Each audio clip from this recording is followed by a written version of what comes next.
அல்லேலூயா. எத்தனை பேர் சந்தோஷமா இருக்கீங்க? இந்த காலவேளையில கர்த்தர் உங்கள் ஒவ்வொரு நிறைவாய் ஆசீர்வதிப்பாராக.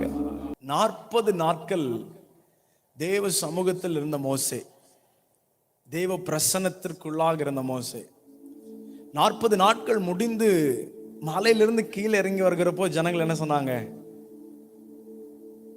மோசே, முகத்தை என்ன பண்ணிக்கோங்க, மூடிக்கோங்க, முக்காடு போட்டுக்கோங்க. ஏன்னா முகத்தில் இருக்கிற அந்த தெய்வத்தின் பிரசன்னத்தை, அந்த மகிமை எங்களால பார்க்க முடியல. அப்ப நான் நினைக்கிறேன், சூரிய பிரகாசத்தை காட்டிலும் மோசேனுடைய முகத்தில் இருந்த பிரகாசம் அவ்வளவு பயங்கரமா இருந்திருக்கும். அல்லேலூயா.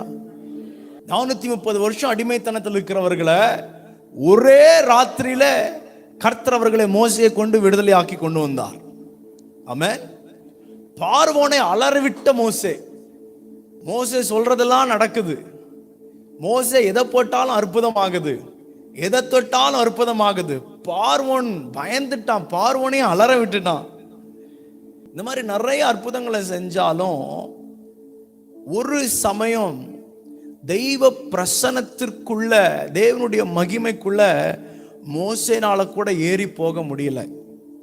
அந்த வசனத்தை வாசிக்கிறீங்களா நீங்க? ரொம்ப அற்புதமா இருக்கும். யாத்திராகமத்தின் புஸ்தகம் 40ஆம் அதிகாரம் 35ஆம் வசனத்தை ஒருத்தவங்க வாசிங்க. யாத்திராகமம் 40:35. மேகம் அதன் மேல் தங்கி கர்த்தருடைய மகிமை வாசஸ்தலத்தை நிரப்பினதினால் மோசே ஆசரிப்பு கூடாரத்திற்குள் பிரவேசிக்க கூடாமல் இருந்தது. எங்க 40 நாள் தெய்வ பிரசன்னத்தில் இருந்தவன், 430 வருடம் அடிமைத்தனத்தில் இருந்த இஸ்ரவேலர்களை ஒரு ராத்திரியில புறப்பட பண்ணின ஒரு இரட்சகன், தன்னுடைய கையில் இருக்கிற கோலை வைத்து அற்புத அடையாளங்களை செய்தவன், பார்வோனை அலறவிட்டவன், தெய்வத்தின் பிரசன்னா என்னன்னு மோசேக்கு நல்லா தெரியும். அப்படிப்பட்ட பிரசன்னத்தில் இருந்தவன் இப்ப தேவனுடைய மகிமை ஆசரிப்பு கூடாரத்தை முழுவதும் நிரப்பி இருக்கிறத பார்த்து மோசேயினால கூட உள்ள போக முடியலையா. அந்த அளவுக்கு தெய்வத்தின் பிரசன்னம் அவன் இருந்த இடத்தை மூடி இருந்தது. இன்னைக்கு நான் சொல்ல முடியும், அப்படிப்பட்ட தெய்வத்தின் பிரசன்னம் இந்த காலை வேளையில இந்த சபை முழுவதும் மூடி இருக்கிறது. இந்த பிரசன்னத்திற்குள் வந்தவர்களாக நீங்கள் வந்தவனமாய் போக மாட்டீங்க. இது ஒரு தீர்க்க தரிசனமாய் நீங்கள் எடுத்துக்கொள்ளலாம். இந்த பிரசன்னத்திற்குள் வந்த நீங்கள் வந்தவண்ணமாய் போக மாட்டீர்கள். எந்த கண்ணீரோடு கூட வந்தீங்களோ, எந்த கவலையோடு கூட வந்தீங்களோ, எந்த தேவையோடு கூட வந்தீங்களோ, இந்த பிரசன்னத்திற்குள் காலடி எடுத்து வைத்த நீங்கள் இந்த பிரசன்னத்தை விட்டு நீங்கள் வெளியே இறங்குகிற போது உன் வாழ்க்கையில் ஒரு பெரிய மாற்றம் சம்பவித்திருந்திருக்கும். உங்க குடும்பத்தில் ஒரு பெரிய மாற்றத்தை நீங்கள் பார்ப்பீர்கள். உங்க தனிப்பட்ட வாழ்க்கையில் ஒரு மாற்றத்தை நீங்க பார்ப்பீர்கள். மோசேயினால் அனுபவிக்க முடியாத தெய்வ பிரசன்னத்தில் இன்றைக்கு நீங்களும் நானும் வந்து உட்கார்ந்து இருக்கிறோம் என்றால், மோசேயை உருவாக்கின தெய்வ பிரசன்னம் இன்றைக்கு உங்களையும் உருவாக்க போகிறது.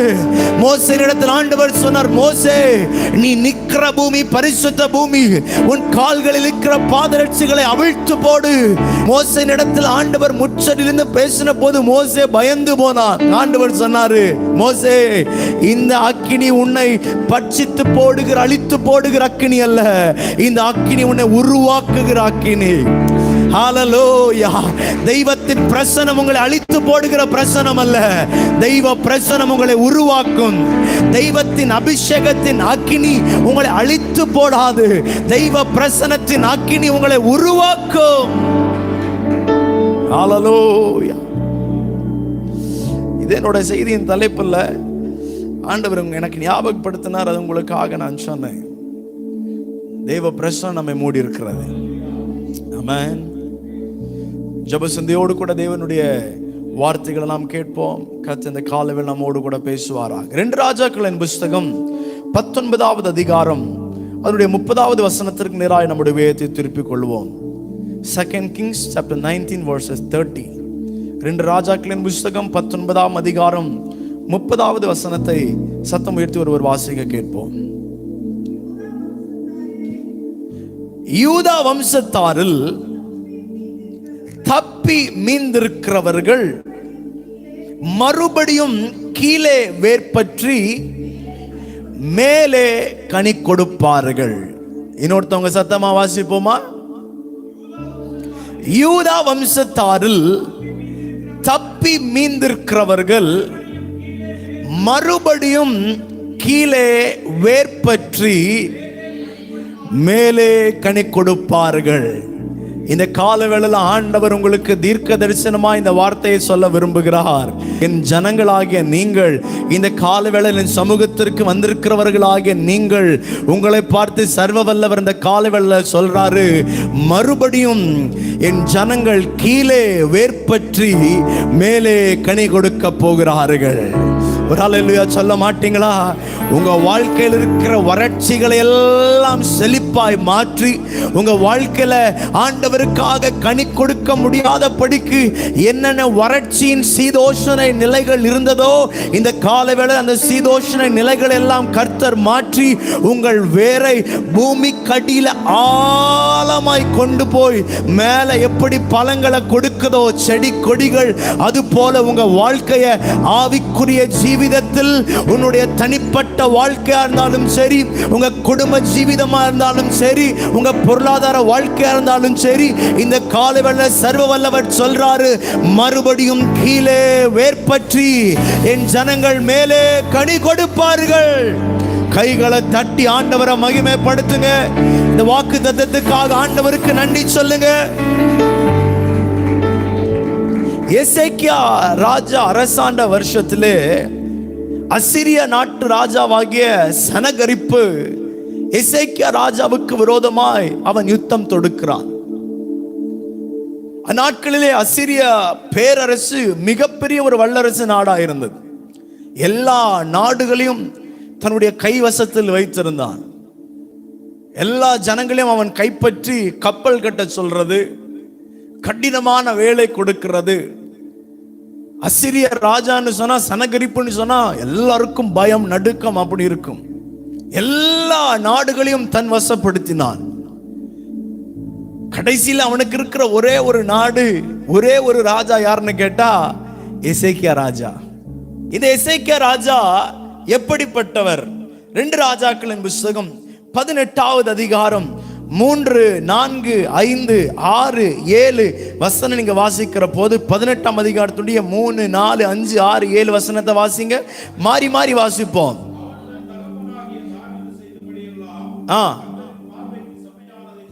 பாருங்க, முதல் குறிப்பு, இந்த எசேக்கியா ராஜா கர்த்தரின் பார்வைக்கு செம்மையானதை செய்கிறவன். மேடைகளை அகற்றி, சிலைகளை தகர்த்து, விக்கிரக தோப்புகளை வெட்டி உடைத்து போட்டான். 5ஆம் வசனத்தை வாசிங்க. 5ஆம் வசனத்தை வாசிங்க. அவன் இஸ்ரவேலின் தேவனாகிய கர்த்தர் மேல் வைத்த நம்பிக்கையிலே அவனுக்கு பின்னும் அவனுக்கு முன்னும் இருந்த யூதாவின் ராஜாக்கள் எல்லாம் அவனை போல ஒருவனும் இருந்ததில்லை. அவன் கர்த்தரை விட்டு பின்வாங்காமல் அவரை சார்ந்திருந்து கர்த்தர் மோசேக்கு கற்பித்த கற்பனைகளை கை கொண்டு நடந்தான். ஆகையால் கர்த்தர் அவனோடு இருந்தார். அவன் போகிற இடமெங்கும் அவனுக்கு அனுகூலமாயிற்று. அவன் அசிரிய ராஜாவை சேவிக்காமல் அவன் அதிகாரத்தை தள்ளிவிட்டான். ஒரு அல்லேலூயா சொல்லுங்க.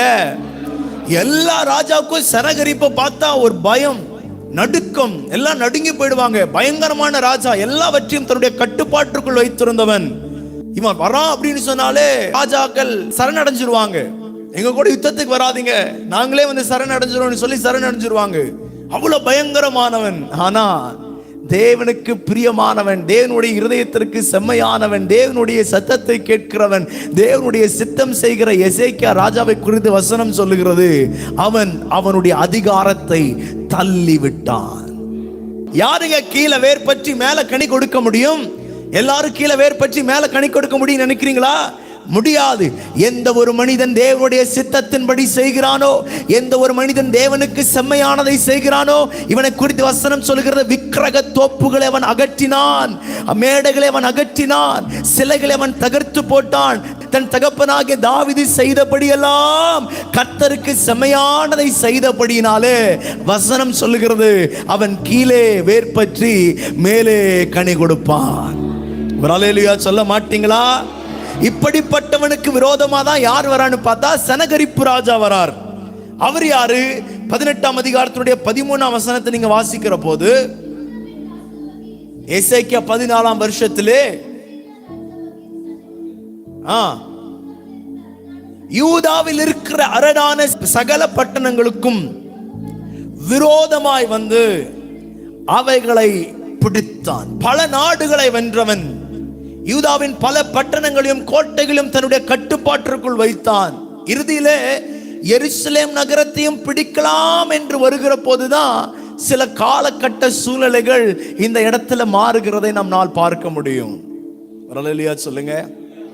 மனித பார்வையால யூதாவுக்கு ஏதாவது ஒரு வெற்றி கிடைக்குமான்னு பார்த்தா, மனித பார்வையில எருசலேம்ல இருக்கிற ஜனங்களுக்கு ஏதாவது ஒரு வெற்றி கிடைக்குமான்னு பார்த்தா, மனித பார்வையில வெற்றி கிடைப்பதற்கு 1% கூட வாய்ப்பு இல்ல.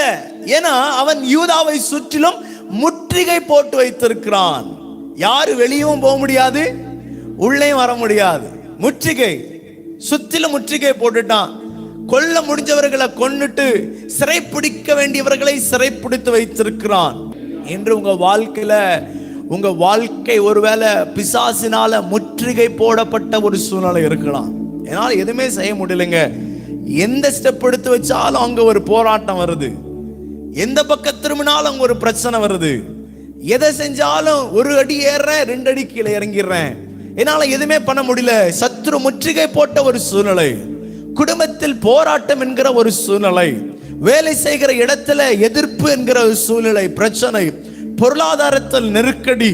இந்த காலவேளை ஆண்டவர் உங்களை பார்த்து சொல்றாரு, இது உன் வாழ்க்கையினுடைய முடிவு அல்ல, இது உன் வாழ்க்கையினுடைய முடிவு அல்ல, இது உன் வாழ்க்கையின் முடிவல்ல. சத்ருவானவன் உன் வாழ்க்கையில போட்டிருக்கிற முற்றுகை உன் வாழ்க்கையின் முடிவல்ல. சத்ரு உன் குடும்பத்தில் போராடுகிற போராட்டம் அது உன் வாழ்க்கையின் முடிவல்ல. நீ வேலை ஸ்தலத்தில் எதிர்க்கப்படுகிற போராடுகிற பிரச்சனைகள் உன் வாழ்க்கையின் முடிவல்ல. உனக்கு ஒரு மகிமையின் எதிர்காலத்தை வைத்திருக்கிறேன். அது என்னவென்றால், நீ கீழே வேர்பற்றி நீ மேலே கனி கொடுக்கிற காலம் உன் வாழ்க்கையில அது வரப்போகிறது. ஹல்லேலூயா சொல்ல மாட்டீங்களா? Praise the lord. ஹல்லேலூயா. கர்த்தர் சொல்றார், பக்கத்துல இருக்கிறவங்களை கை கொடுத்து சொல்லுங்க, நாம் கீழே வேர்பற்றி நம்ம மேல கனி கொடுக்க போகிறோம். ஹல்லேலூயா. என்னென்னலாம் சத்ரு நமக்கிட்ட இருந்து பிடுங்கிட்டு போனானோ, கனி கொடுக்க முடியாத சூழ்நிலைகள் எதெல்லாம் இருந்துச்சோ அதெல்லாம் ஆண்டவர் இன்னைக்கு மாற்றி நிறுத்தி நம்மளை கனி கொடுக்கிறவர்களாய் அவர் மாற்ற போகிறார். ஒரு அல்லேலூயா சொல்லுங்களேன். இந்த சூழ்நிலையில தான் முன்னாடியே முற்றுகை போட்ட ஒரு சூழ்நிலை. கொஞ்சம் பயம் இருக்குமா இருக்காதா? ஏன்னா எல்லா நாட்டையும் தன்வசப்படுத்தினவன், தன்னுடைய கட்டுப்பாட்டிற்குள் கொண்டு வந்தவன். எல்லா நாட்டு ராஜாவுமே அவனை கண்ணா சனகரிப்புன்னு கேட்டாலே பயந்து போயிடுவாங்க. அப்படிப்பட்ட சூழ்நிலை இருக்கிற போது எசேக்கியாவுக்கு மனசுல கொஞ்சம் என்ன வந்திருக்கலாம், பயம் வந்திருக்கலாம். இந்த நேரத்துல தான் இந்த சனகரிப்பு ராஜா 3 மனுஷரை எசேக்கியாவுக்கு விரோதமாய் அனுப்புகிறார். வாசிங்க பாப்பா, 18ஆம் அதிகாரத்தினுடைய 17, 18, 19 வசனத்தை வாசிங்க. ஆகிலும் அசீரியா ராஜா லாகீசிலிருந்து பெரிய சேனையோடு எசேக்கியா ராஜாவின் இடத்தில் அனுப்பினான். அவர்கள் எருசலேமுக்கு வந்து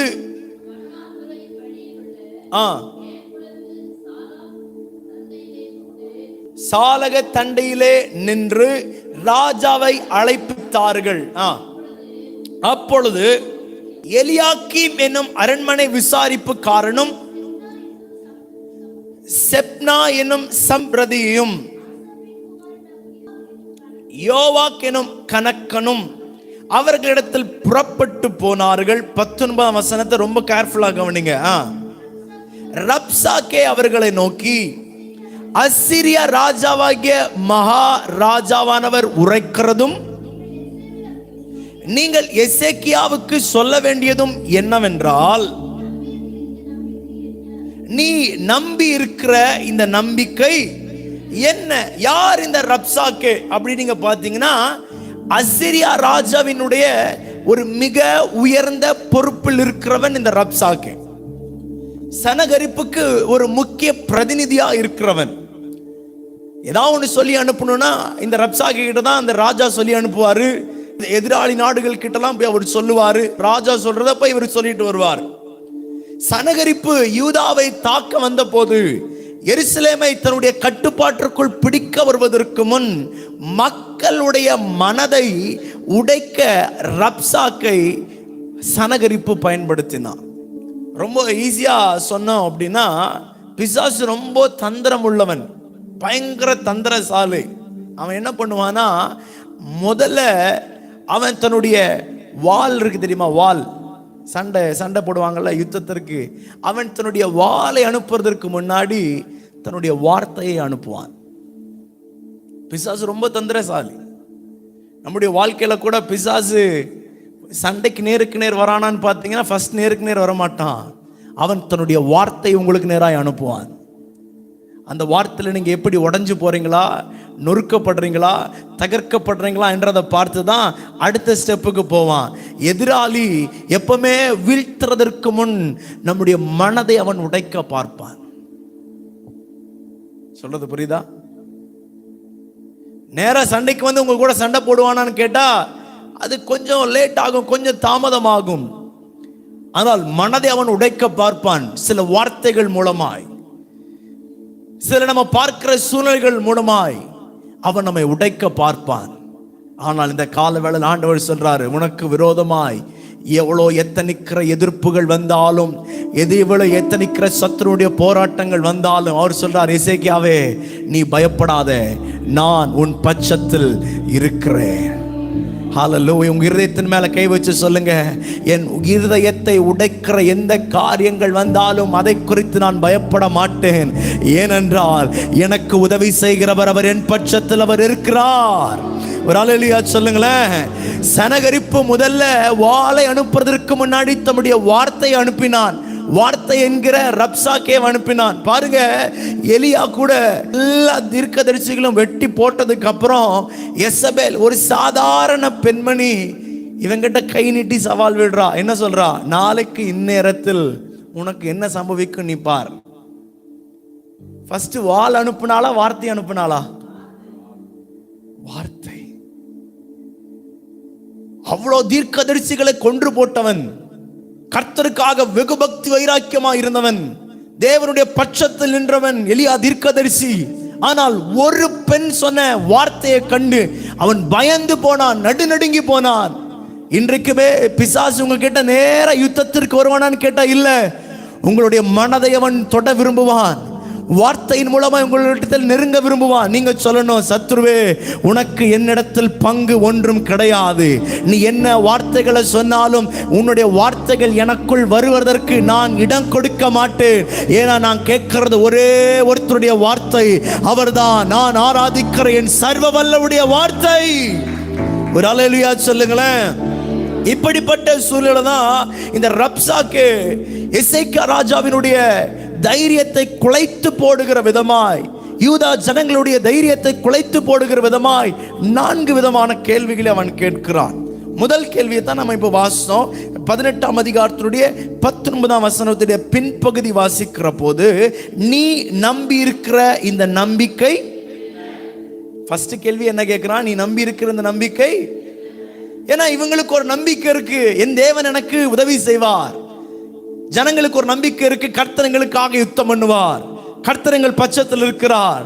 இவங்களுக்கு நம்பிக்கை இருக்கு, ஏசாயா தீர்க்கதரிசி இருக்கிறார், அவர்கிட்ட கர்த்தருடைய வார்த்தை இருக்குன்னு சொல்லிட்டு தேவ ஜனங்கள், ராஜா எல்லாருமே ஏசாயாவின் இடத்துல போனார்கள். அவர்களுக்கு ஒரு பெரிய நம்பிக்கை, தைரியம் என்னன்னா, எங்களுக்கு தேவனுடைய வார்த்தை இருக்கு, நாங்க ஜெயிப்போம் என்கிற ஒரு நம்பிக்கை.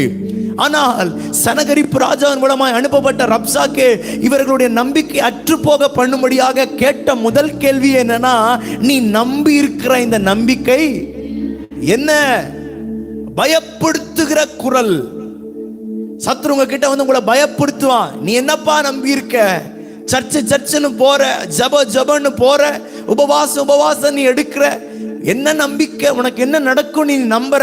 ஒன்னும் நடக்காதுன்னு சொல்லுவோம். ஆனா நீங்க சொல்லணும், என் கர்த்தர் எனக்காக யுத்தம் பண்ணி கொண்டிருக்கிறார், என் கர்த்தர் எனக்காக காரியங்கள் நடப்பித்துக் கொண்டிருக்கிறார், என் கர்த்தர் எனக்காக சில வாசல்களை அவர் திறந்து கொண்டிருக்கிறார். நம்ம சொல்ல வேண்டும். அல்லேலூயா சொல்ல மாட்டீங்களா? சத்தமா ஒரு அல்லேலூயா சொல்லுங்க. இது விசுவாசத்தின் மேல் நடத்தப்படுகிற ஒரு பெரிய தாக்குதல். ஆமென். பயப்படுத்துகிற ஒரு வார்த்தை.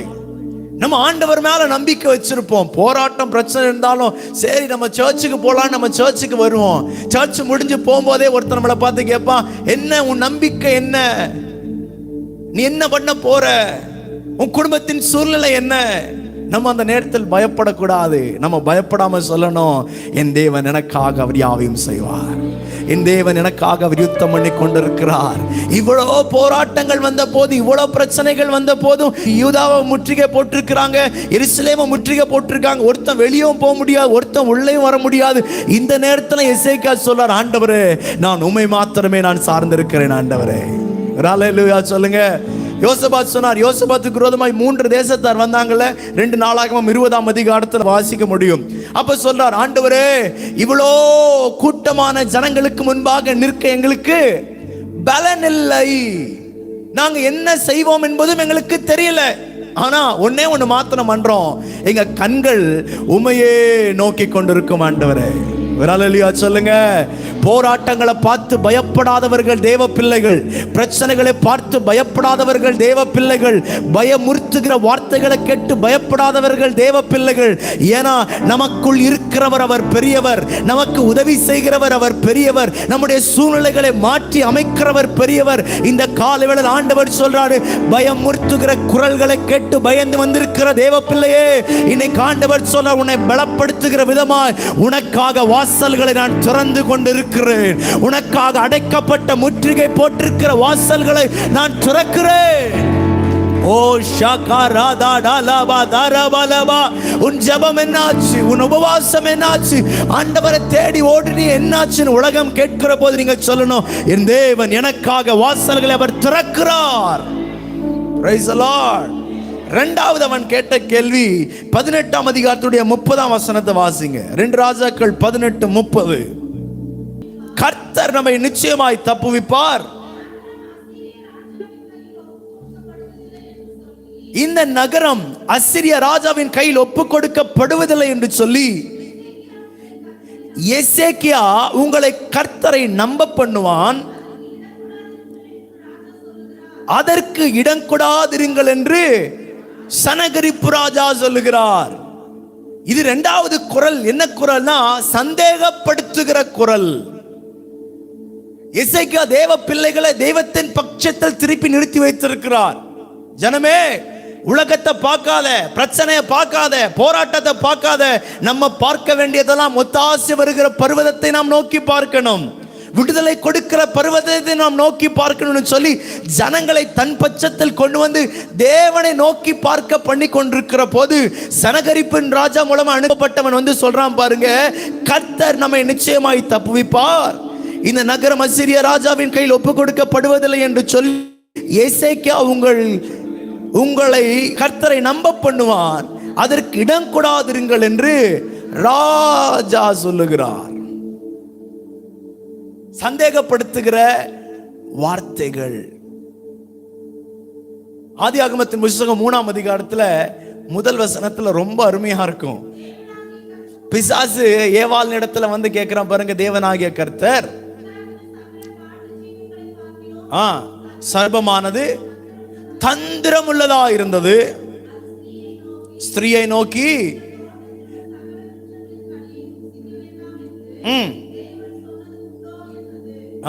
என்ன கேட்டான் பாத்தீங்களா, கனியை புசிக்க வேண்டாம் என்று தேவன் சொன்னது உண்டோ?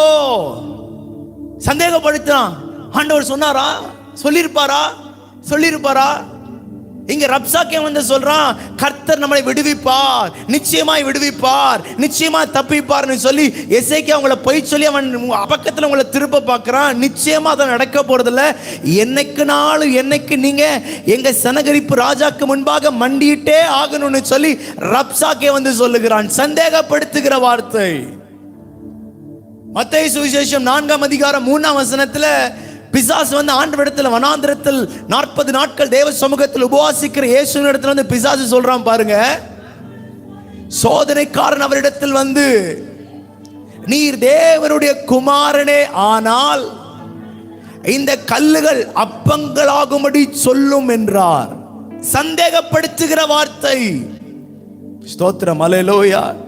எத்தனை பேர் இங்க இருக்கிறீங்க, கவனிக்கிறீங்களா? உங்களை சந்தேகப்படுத்துகிற வார்த்தைகள் வரலாம். ரப்சாக்கேயின் வார்த்தைகள் தெய்வத்தின் வார்த்தையை சந்தேகப்படுத்தும். உங்களோடு கூட யார் பழகிறா, உங்களோடு கூட யார் நடக்கிறா, உங்களிடத்தில் யார் பேசுகிறா என்கிறதை தேவ பிள்ளைகள் கவனிக்க வேண்டும். ஆமென். தெய்வத்தின் வார்த்தைகளை சந்தேகப்படுத்துகிற மனிதர்களுடைய வார்த்தைகளுக்கு உங்க காதை நீங்க என்ன சொல்லணும்? நான் என் காதை அடைத்து வைத்திருக்கிறேன், என் இருதயத்தை நான் அடைத்து வைத்திருக்கிறேன், என் சிந்தையை நான் அடைத்து வைத்திருக்கிறேன். ஏன்னா அவர்கள் விதைக்கிற விதை நமக்கே தெரியாம முளைச்சுக்கிட்டே இருக்கும். Praise the Lord. ரப்சாக்கேயின் வார்த்தைகள் சந்தேகப்படுத்தும். மூன்றாவது அவன் கேட்ட கேள்வி பாருங்க, 18ஆம் அதிகாரத்துடைய 33, 34, 35 வசனங்கள். ஜாதிகளுடைய தேவர்கள் யாராவது தங்கள் தேசத்தை அஸ்ஸிரியாவின் ராஜாவின் கைக்கு தப்பித்ததுண்டோ? தேவர்கள் எங்கே? தேவர்கள் எங்கே? அவர்கள் சமாரியாவை என் கைக்கு தப்புவித்ததுண்டோ? கர்த்தர் எருசலேமை என் கைக்கு தப்புவிப்பார் என்பதற்கு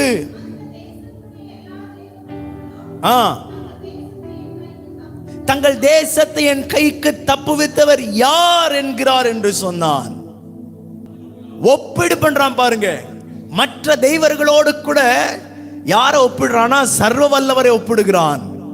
வானத்தை பூமி உண்டாக்கின யெகோவா தேவனை, ராஜாதி ராஜாவை, கர்த்தாதி கர்த்தரை மற்ற தேவர்களோடு கூட ஒப்பிடுகிறான். வார்த்தையை கேட்ட போது ஜனங்கள் ஆடி போனார்கள், நடுநடுத்து போனார்கள். ஆரம்பத்திலே சொன்ன சனகரிப்பு ராஜா, அஸ்ஸிரிய ராஜான்னு சொன்னா அவன் வாழ்ந்த நாட்களில் மிக வல்லரசாய் அவன் இருந்தவன், எல்லாரையும் தன்னுடைய கட்டுப்பாட்டிற்குள் வைத்திருந்தவன். அவனுடைய வார்த்தை வருகிறது பாருங்க, எல்லா தேசத்தின் தேவர்கள் எல்லாம் அவர்கள் தேசத்தை காப்பாற்ற முடிந்ததா? முடியலையே. உங்கள் தேவன் மாத்திரம் உங்களை காப்பாற்ற முடியுமோ? உங்கள் தேவன் மாத்திரம் உங்களை காப்பாற்ற தப்புவிக்க முடியுமோ? உங்கள் தேவன் மாத்திரம் உங்களை பாதுகாக்க முடியுமோ? முடியாது என்று தேவன் அவனுடைய வார்த்தை புறப்பட்டு வந்தது. Praise the Lord. இன்னைக்கு நீங்க உலகத்தின் வார்த்தைகள் இப்படி ஒப்பிட்டு பேசுகிற வார்த்தைகள் வந்தா நீங்க சொல்லணும், நோ, நான் ஆராதிக்கிற என் தேவன் அவர் ஜீவனுள்ள தேவன். அல்லேலூயா சொல்லுங்க. மற்ற தேவர்கள் காப்பாத்துச்சோ காப்பாத்தலையோ அது ரெண்டாவது. காப்பாற்றாது, காப்பாற்றுறதுக்கு வாய்ப்பு இல்லை. காப்பாற்றுகிற ஒரு தெய்வம் இருப்பாரானால் அவர் தான் நாம் ஆராதிக்கிற நம்முடைய ஆண்டவர். அவர் நம்மை காப்பாற்றுகிறவர், அவர் நம்மை தப்புவிக்கிறவர். ஷாத்ராக் மேஷாக் ஆபேத்நேகோ சொன்னாங்க, நாங்கள் ஆராதிக்கிற எங்கள் தெய்வம் எங்களை தப்புவிக்க வல்லவர். அவர் எங்களை தப்புவியாமல் போனாலும் அவனுக்கு என்ன நம்பிக்கைனா, ஆண்டவர் என்னை தப்புவிக்காம போகவே மாட்டாரு. அவர் எப்பவுமே ஆன் டைம்ல இருப்பார், ஆன் டியூட்டியில் இருப்பார். தப்பிக்காம போகிற சூழ்நிலை வந்தாலும் அவர் என்னை தப்புவிப்பார். கைவிடப்படுகிற சூழ்நிலை வந்தால் அவர் என்னை கைவிட மாட்டார். அல்லேலூயா. ஆண்டவருக்கு சில காரியத்தை செய்ய தெரியாது. என்ன செய்ய தெரியாதுன்னா, நம்மளை கைவிட தெரியாது, நம்மளை மறக்க தெரியாது, நமக்கு உதவி செய்யாமல் இருக்க அவருக்கு தெரியவே தெரியாது. நம்ம கூப்பிட்டோம்னா உடனே இறங்கி வருவார். கைவிடப்படுகிற நேரத்தில் நம்மை தப்புவிக்கிறவர், கண்ணீர் வடிக்கிற நேரத்தில் நமக்கு பதில் கொடுக்கிறவர். இந்த கால வேளையில உங்கள் வாழ்க்கையில என்ன பயப்படுத்துகிற வார்த்தைகள் வந்தாலும், சந்தேகப்படுத்துகிற வார்த்தைகள் வந்தாலும், உங்கள் தேவன் என்ன பெரிய தேவனா, மற்ற தேவர்களை பார்க்கலாம் உங்கள் தேவன் என்ன பெரிய தேவனா என்று சொல்லி ஒப்பிடுகிற வார்த்தைகள் வந்தாலும் நீங்க முயற்சி சொல்லணும், நான் ஆராதிக்கிற என் தேவன் என்னை தப்புவிக்க அவர் வல்லவராயிருக்கிறார். மற்ற தேவர்கள் காப்பாற்றாமல் போனாலும், மற்ற தேவர்கள் தப்புவியாமல் போனாலும், என் தேவன் என்னை காப்பாற்ற வல்லவர், என் தேவன் என்னை தப்புவிக்க வல்லவர் என்கிறத நீங்கள் உறுதியா இருக்க வேண்டும். சொல்லுங்க. என்ன பண்ணுவானா, ஒப்பிட பண்ணுவான். தெய்வ பிள்ளைகளை கூட மற்றவர்களோட கம்பேர் பண்ண வைப்பான். பாருங்களேன், மற்றவர்களுடைய வெற்றியோட நமக்கு என்னடா வெற்றியே கிடைக்க மாட்டேங்குது, இப்பதான் வந்த மாதிரி இருக்கு, சட சட சடன்னு வளர்ந்துட்டு போறாங்க, கார் வாங்குறாங்க, வீடு கட்டுறாங்க, பங்களா கட்டுறாங்க, நிலங்கள் வாங்குறாங்க, ஆசீர்வாதமா போயிட்டாங்க. ஒப்பீடு பண்ணுவான். இந்த ஒப்பீடு ஆண்டவர் ஒரு நாளுமே பண்ண மாட்டார். ஆமென். நமக்குன்னு ஒரு அழைப்பை கொடுத்திருக்கிறார், நமக்குன்னு ஒரு ட்ராக் கொடுத்திருக்கார். நமக்கு முன்னாடி ஒருத்தவங்க ஓடுறாங்களா, சொல்லணும் ரொம்ப சந்தோஷம், என்னுடைய ட்ராக் இதல்ல, என்னுடைய ட்ராக் வேற. Price the Lord. லேட்டா வந்தாலும் சூப்பரா எனக்கு கொடுப்பார். Price the Lord. எதிர்பார்க்காததை கொடுப்பார். ஒப்பீடு பண்றான் பாருங்க. மற்ற தேவர்கள் காப்பாற்றவில்லையே, உங்கள் தேவன் மாத்திரம் காப்பாற்றுவாரோ. 4வது 18ஆம் அதிகாரத்தினுடைய 26, 27, 28. ரப்சாக்கே பார்த்து, உமது அடியாரோடு சீரிய பாஷையிலே பேசும், அது எங்களுக்கு தெரியும். அலங்கத்தில் இருக்கிற ஜனத்தின் செவிகள் கேட்க எங்களோட யூத பாஷையிலே பேச வேண்டாம் என்றார்கள். உங்களோடு கூட தங்கள் மலத்தை தின்னவும் தங்கள் நீரை குடிக்கவும் அலங்கத்தில் தங்கியிருக்கிற மனுஷர் அண்டைக்கு அல்லாமல் ஆண்டவன் அண்டைக்கும் உன் அண்டைக்குமா என் ஆண்டவன் இந்த வார்த்தைகளை பேச அனுப்பினார் என்று சொல்லி ரப்சாக்கே நின்று கொண்டு யூத பாஷையிலே உரத்த சத்தமாய் அசிரியா ராஜாவினுடைய வார்த்தையை கேளுங்கள். சொல்றாங்க, 3 பேர் சொல்றாங்க, ஐயா நீங்க சொல்ற வார்த்தை எங்களுக்கு தெரியற மாதிரி மாத்திரம் சிறிய பாஷையில பேசுங்க, யூத பாஷையில பேச வேண்டாம். இவன் சொல்றான், உங்க கிட்டையும் உங்க ராஜா கிட்டையும் பேசுறதுக்கா என்னோட ராஜா என்ன அனுப்புனா, இங்க அலங்கத்திலிருந்து மேல இருக்கிறவங்க எல்லாரும் பார்க்கட்டும். அவன் எவ்வளவு துன்மார்க்கமா பேசி அனுப்பியிருக்கான் பாத்தீங்களா? 27ஆம் வசனத்துல, உங்களோட கூட மலத்தை அவங்க தின்னணும், நீரை குடிக்கணும், எவ்வளவு அசிங்கமா பேசி அனுப்பியிருக்கான். தெய்வ பிள்ளைகளுக்கு விரோதமாய் இப்படிப்பட்ட வார்த்தைகள் வரும். ஸ்தோத்திரம், ஒரு அல்லேலூயா சொல்லுங்களேன். மக்கள் கேட்கும்படி பேசினான். இதை கேட்ட போது அலங்கத்தின் மேல் இருந்த ஜனங்கள் அவன் என்ன பேசுகிறான்ங்கிறத கேட்கிற போது இவங்க 3 பேர் சொல்றாங்க, ஐயா நீ சீரிய பாஷையிலே பேசு, எங்களுக்கு அந்த பாஷை நல்லா தெரியும், யூத பாஷையில பேச வேண்டாம், ஜனங்களுடைய இருதயத்தை கலங்க பண்ண வேண்டாம், ஜனங்கள் பயந்து போவார்கள். அவன் சொன்னான், இல்ல இல்ல, உன் ஜனமும் கேட்கிற விதமான யூத பாஷையிலே தான் பேசுவேன்னு சொல்லி பேசினான். ஜனங்கள் பயந்து போனார்கள். சத்ரு நம்மை பலவீனமாக்கி, சிம்பிளா சொல்ல போனா எப்படின்னா, நமக்கு புரியற விதத்துல அவன் பேசி நம்மை பலவீனப்படுத்துவான். புரியாத மாதிரிலாம் பிசாசு பேச மாட்டான். நமக்கு எது பேசுனா நம்ம டவுன் ஆவோமோ அங்கதான் செக் வைப்பான். நமக்கு எந்த ஒரு சூழ்நிலை வந்தா நாம் சோர்ந்து போவோமோ அந்த சூழ்நிலைக்குள் நம்மை நடத்துவான். எந்த ஒரு காட்சியை பார்த்தால் நாம் சோர்ந்து போவோமோ அந்த காட்சியின் மூலமாய் நம்மோடு கூட பேசுவான். இந்த சனகரிப்பு ராஜா ரப்சாக்கே மூலமா பேசி அனுப்பின 4 கேள்விகளில் முதல் கேள்வி என்ன?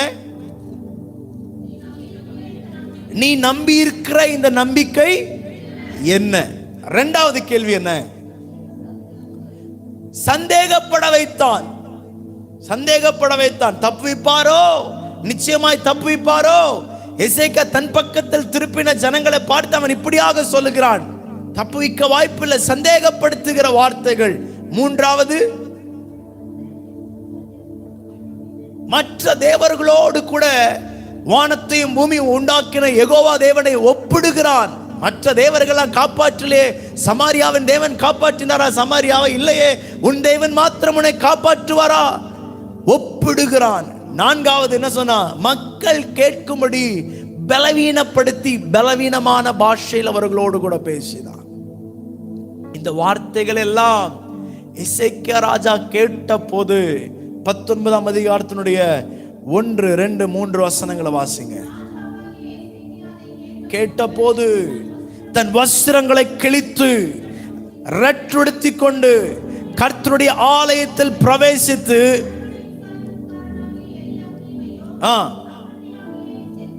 ஸ்தோத்திரம், மூப்பரையும் ஆமோசின் குமாரனாகிய ஏசாயா எனும் தீர்க்கதரிசியின் இடத்திற்கு ரட்டுடுத்தினவர்களாக அனுப்பினான். அவனை நோக்கி, இந்த நாள் நெருக்கமும் கண்டிதமும் தூஷணமும் அனுபவிக்கிற நாள். இல்லை, பேரு நோக்கி இருக்கிறது பெறவோ பலன் இல்லை. ஜீவனுள்ள தேவனை நிந்திக்கும்படி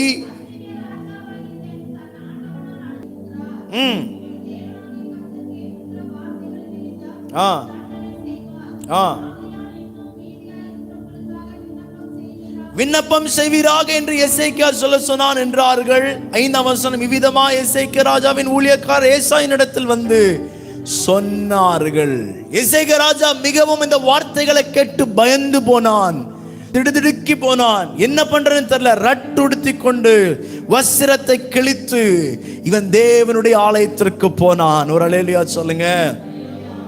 தெய்வ பிள்ளைகள், ஒரு உண்மையான தெய்வ பிள்ளைனா பிரச்சனை வருகிற போது அவன்கிட்ட இவன்கிட்ட போகாம எந்த தெய்வ பிள்ளை தேவ சமூகத்திற்கு வருகிறார்களோ அவர்களுக்கு பதில் மனிதர்களிடத்திலிருந்து அல்ல, அவர்களுக்கு பதில் தெய்வனிடத்திலிருந்து வருகிறது. நான் சொன்னது எத்தனை பேருக்கு புரிகிறது? இந்த காலவேளையில் ஆண்டவர் சொல்றார், பயந்து போகிற வார்த்தைகள் வருகிற போது, சந்தேகப்படுகிற வார்த்தைகள் வருகிற போது, ஒப்பிடுகிற பண்ணுகிற வார்த்தைகள் வருகிற போது, நீங்கள் பலவீனப்படப்படுத்துகிற வார்த்தைகள் உங்களுக்கு நேராய் வருகிற போது, இந்த நேரத்தில் சோர்ந்து போகாமல் தேவ சமூகத்தில் ஓடி வந்து, ஆண்டவரே என் பிரச்சனைகளை பாரும், என் போராட்டங்களை பாருன்னு சொல்லி எந்த தேவ பிள்ளைகள் தேவ சமூகத்தில் ஓடி வருகிறார்களோ அவர்களுக்கு பதில் மனிதனிடத்தில் இருந்து அல்ல, அவர்களுக்கு பதில் சர்வ வல்லவரின் சிங்காசனத்திலிருந்து இறங்கி வருகிறது. இந்த காலவேளையில் ஆண்டவர் உங்களுக்காக யுத்தம் பண்ண ஆரம்பிக்க போகிறார். உங்களுக்கு மனிதனிடத்திலிருந்து உதவி அல்ல, தெய்வத்தினிடத்திலிருந்து உதவி வரப்போகிறது.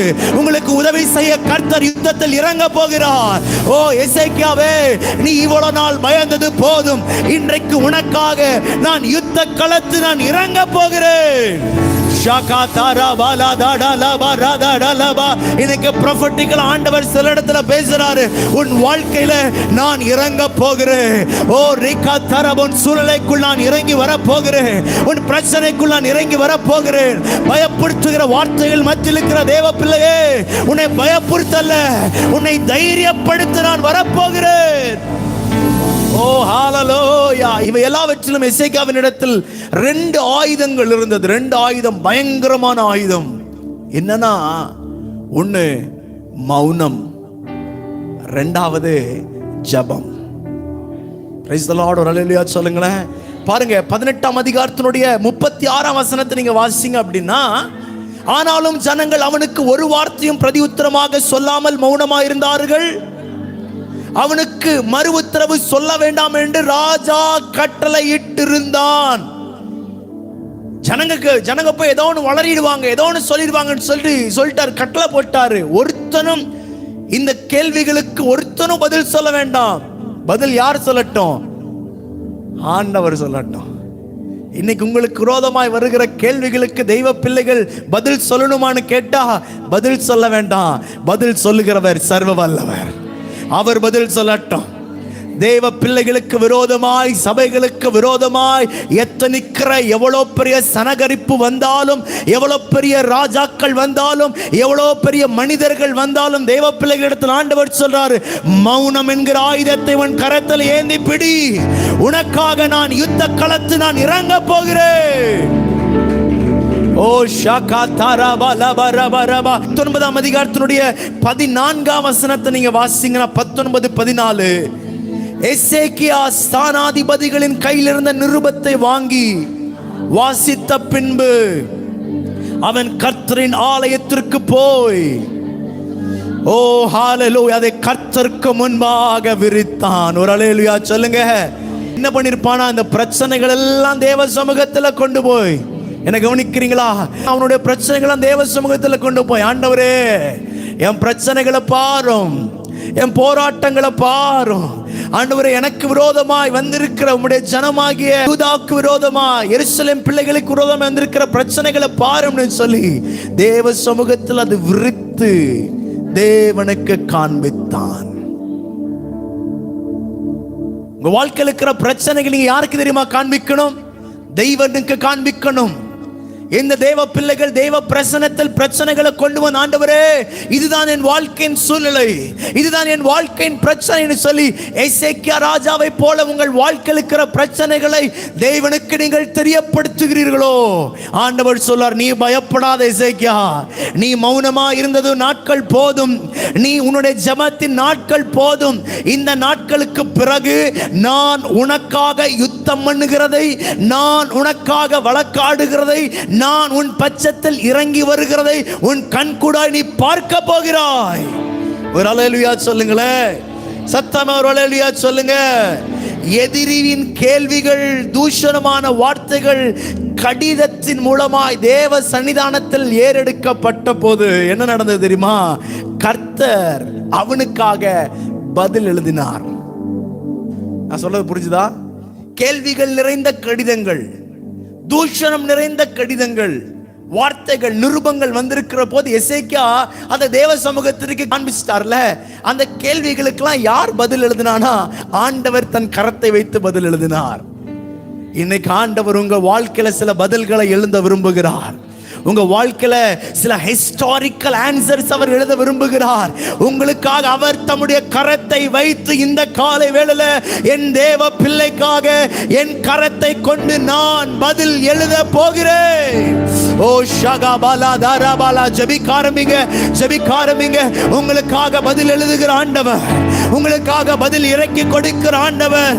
தேவ பிள்ளையே, எந்த பிரச்சனையா இருந்தாலும், பாடுகளா இருந்தாலும், எசேக்கியா ராஜாவை போல மனிதன் உதவியை தேடி போகாமல் தேவன் எனக்கு உதவி செய்வார் சொல்லி தன்னுடைய கடைசி மூச்சு வரைக்கும், கடைசி சூழ்நிலை வரைக்கும் ஆண்டவருக்காக காத்திருந்தது போல இன்னைக்கு ஜெபத்தில் காத்திருக்க வந்திருக்கிறாயே, இன்னைக்கு ஜெபத்தின் மூலமாய் காத்திருக்க வந்திருக்கிறாயே. ஓ, என்றைக்கு என் வாழ்க்கையில் ஒரு அற்புதம் நடக்கும், என்றைக்கு என் பிள்ளையினுடைய வாழ்க்கையில் ஒரு அற்புதம் நடக்கும், என்றைக்கு என் புருஷன் வாழ்க்கையில் ஒரு அற்புதம் நடக்கும், என்றைக்கு என் சூழ்நிலைகள் ஒரு மாற்றம் நடக்கும்னு சொல்லி ஜெபத்தோடு கேள்விக்குறிகளோடு இன்னைக்கு வந்திருக்கீங்களே, இந்த காலை வேளையில் ஆண்டவர் உனக்கு தீர்க்க தரிசனமாய் சொல்றார், உனக்காக நான் பதிலை நான் எழுதுகிறேன். கைகளை தட்டி ஆண்டவரை துதிக்க ஆரம்பிங்க. உடவலவரவா சந்தனா தகடகள் கமான ஹஸ்மனா எனக்கு பதில் எழுதுகிறார். சிலருடைய கேள்விகளுக்கு பதில் கிடைக்கிறது, சிலருடைய ஜெபத்திற்கு பதில் கிடைக்கிறது, சிலருடைய மௌனத்திற்கு பதில் கிடைக்கிறது. ரேகா தாரா பாலா ஷபரா பாலா பாலா லவா. இயேசுவே, எதிரியின் கேள்வி நிறைந்த, தூஷணம் நிறைந்த நிருபத்தை தேவ சன்னிதானத்தில் விரித்த எசேக்கியாவுக்கு சர்வ வல்லவர் பதில் அனுப்பினது போல இன்னைக்கு உன் ஜெபத்தை, உன் வேண்டுதல்களை, உன்னுடைய தேவைகளை, உங்களுடைய எதிர்பார்ப்புகளை, உங்கள் பிரச்சனைகளை தேவ சமூகத்தில் நீங்கள் தெரியப்படுத்துகிற போது உங்களுக்கு பதில் பரலோகத்திலிருந்து இறங்கி வருகிறது.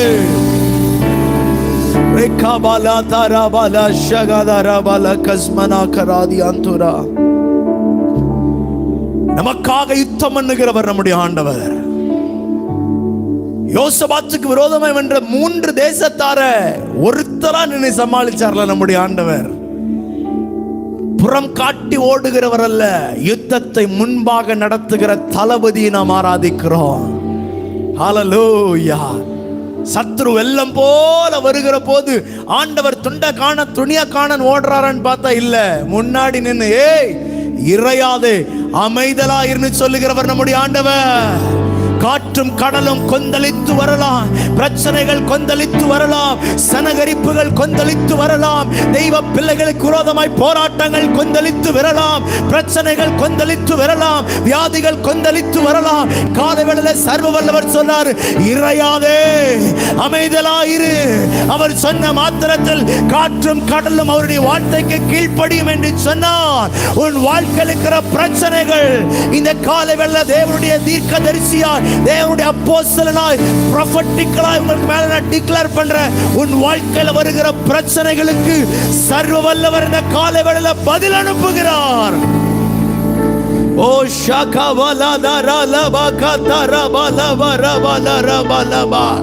மௌனமா இருக்கிறவனுக்கும் ஜெபிக்கிறவனுக்கும் கர்த்தர் பதில் செய்வார். மௌனமா இருக்கிறவனுக்கும் ஜெபிக்கிறவனுக்கு கர்த்தர் பதில் செய்வார்னு சொன்னேன். ஓ ஹalleluya, ஹalleluya, ஹalleluya, ஹalleluya, ஹalleluya. நிகதரவலதரவ தூஷண வார்த்தைகளை கேட்டு மறு பேச்சு பேசாம மௌனமா இருந்தீங்கல்ல, அந்த மௌனத்திற்கு உனக்கு பதில் செய்ய போகிறேன். தூஷணமான ஏளனமான வார்த்தைகள் பேசுற போது மௌனமா இருந்தீல, அதுக்கு இன்னைக்கு நான் பதில் செய்ய போகிறேன்.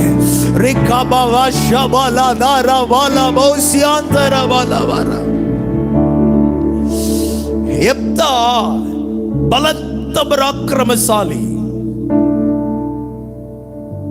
அவனுடைய தகப்பனுக்கு 2 மனைவிகள். ஒருத்தி வேசியா இருந்தா, அவளுக்கு பிறந்தவன் தான் இந்த யெப்தா. ஆனா அவன் மேலதான் கர்த்தருடைய அழைப்பு இருந்தது. உண்மையான தாய்க்கு நிறைய சகோதர சகோதரிகள் பிறந்தாங்க. அவங்க மேல கர்த்தருடைய அழைப்பு இருக்கான்னு கேட்டா அவங்க மேல அழைப்பு இல்லை. இவர்கள் எல்லாம் ஒரே மாதிரி வளர்ந்தாங்க. வளர்ந்து இவங்களுக்கு தெரிய வந்துருச்சு, ஓ இவன் கள்ளத்தனமா பிறந்தவன், இவன் துன்மார்க்கமாய் பிறந்தவன் சொல்லி யெப்தாவை மிகவும் மனமுடைவாக்கினார்கள். அவன் உடைக்கப்பட்டான், வேதனையை சுமந்தான். நல்ல மலையான ஹில் ஸ்டேஷன்ல இருக்கிறாங்க. அங்கிருந்து வறட்சி நிறைந்த ஒரு பூமிக்கு அவன் இறக்கி விட்டாங்க. நீ வராத, நீ வீட்டுக்கு வராத போ இறக்கி விட்டாங்க. ஆனா இவன் பிடிக்க வேண்டியவரை பிடிச்சுக்கிட்டான். யாருன்னா சர்வ வல்லவரை அவன் பிடிச்சுக்கிட்டான். ஆண்டவரே, இவங்க சொல்றது உண்மைதான். என்னுடைய பிறப்பு ஒருவேளை தப்பான பிறப்பா இருந்திருக்கலாம், ஆனா நான் உண்மை பிடிச்சுக்கிற ஆண்டவரே சொல்லி யெப்தா என்னைக்கு ஆண்டவரை உறுதியாய் பிடித்து கொண்டானோ, ஒரு நாள் யுத்தம் வந்தது. யுத்தத்தினுடைய சகோதர சகோதரிகளா மாண்டு போகிற சூழ்நிலை கேட்கப்படுகிறது. அந்த தேசத்தில் இருக்கிற மூப்பர்கள் எல்லாரும் யெப்தாவின் இடத்துல ஓடி வந்து சொல்கிறார்கள், யெப்தா இன்றைக்கு நீ எழுந்து எங்கள் பட்சத்தில் நீ வர வேண்டும், எங்கள் எல்லாருக்கும் நீ தலைவனா இருக்க வேண்டும், நீ எங்களுக்காக வந்து யுத்தம் பண்ணு, நீதான் பராக்கிரமசாலி அல்லவா, உன்னோடு கூட கர்த்தர் இருக்கிறார் அல்லவா, எங்களுக்காக நீ யுத்தம் பண்ணினால் நாங்க ஜெயிப்போம்னு சொல்லி எவனை கேவலமாய் ஏளனமாய் தூஷணமாய் பேசினார்களோ, பிடிக்க வேண்டியவரை பிடித்துக் கொண்டது நிமித்தமாய் ஏளனமாய் பேசினவர்கள், தூஷித்தவர்கள், எல்லையாடினவர்கள், தூக்கி உதைத்தவர்கள் இப்ப ஓடி வந்து யெப்தாவின் காலுக்கு கீழே சொல்றாங்க, நீ எழுந்து எங்களுக்கு தலைவனாயிரு. இந்த காலை வேளையில் ஆண்டவர் சில இடத்துல பேசுகிறார். உன்னை ஏளனமாய் பேசினவர்கள் மத்தியில், தூஷணமாய் பேசினவர்கள் மத்தியில் இயேசு இயேசுன்னு ஓடி போனையே, உனக்கு என்ன கிடைத்ததுன்னு சொல்லி சோர்ந்து போக பண்ணுகிறவர்கள் மத்தியில இன்னைக்கு ஆண்டவர் உங்களை பார்த்து சொல்றாரு, உன்னை நான் நிற்க பண்ணுவேன், உன்னை நான் நிற்க பண்ணுவேன். தோல்வியோடு அல்ல, ஜெயத்தை பெற்றுக் கொண்டவனாய் உன்னை நான் நிற்க பண்ணுவேன். கைகளை தட்டி ஆண்டவரை துதிக்க தொடங்குங்க. சிலருடைய வாழ்க்கையில் ஆண்டவர் யுத்தம் பண்ணி கொண்டிருக்கிறார். சிலரோடு கூட ஆண்டவர் செயல்பட்டு கொண்டிருக்கிறார்.